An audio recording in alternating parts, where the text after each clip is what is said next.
अस्सलाम वालेकुम। SM news के साथ मैं हूं मुक़द्दर रज़ा। SM न्यूज़ स्टूडियो में खुशामदीद। खबरों का सिलसिला बढ़ाते हुए हम शामिल करते हैं लिया से। हमारे नुमाइंदे मुनाज़िर अली की रिपोर्ट के मुताबिक चौक आज़म में बारातियों की कार ट्रैक्टर ट्राली से टकरा गई। दुल्हा की कार का ड्राइवर और दुल्हा की साथ जाँ बहक हो गई। दुल्हन और दुल्हा समेत 4 अफराद शदीद जख्मी हो गए और उनको तशवीशनाक हालत की बिना पर 2 अफराद नश्तर रेफर कर दिए गए हैं। ज़राए के मुताबिक बताया जा रहा है कि बारात सियालकोट से वापस लिया अपने गांव चक नंबर 155 आ रही थी कि दुल्हा की कार को हादसा पेश आ गया।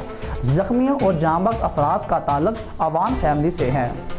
और इसके साथ बहावन नगर में बीमारी के बायस गैर हाजिरी घरेलू मुलाजमा को महंगी पड़ गई। चक होतियाना में बाअसर ज़मींदार का घरेलू मुलाजमा और इसके खानता मुबैना तशद्दुद। बाअसर ज़मींदार नसीम होतियाना ने 23 साला घरेलू मुलाजमा नाजिया रशीद को छुट्टी करने पर तशद्दुद का निशाना बनाया। बीमारी के बायस 2 दिन काम पर नहीं आ सकी। मुतासरा खतून नाजिया का कहना है कि छुट्टी करने से पहले मैंने मालकान को बताया भी था और ज़बरदस्ती मुझे बुलाया और फिर मुझे तशद्दुद करने लगे।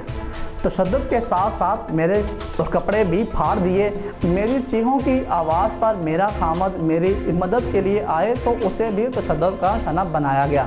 मुतासरा खतून का खामद का कहना है कि हम बाहर आकर हमने 15 पर कॉल की जिस पर पुलिस मौका पर पहुंच गई। पुलिस ने खातून का नक्शा मजरूबी बनाकर अस्पताल पहुंचा दिया। पुलिस ने खातून का बयान रिकॉर्ड करके कानूनी कार्रवाई का आगाज़ कर दिया।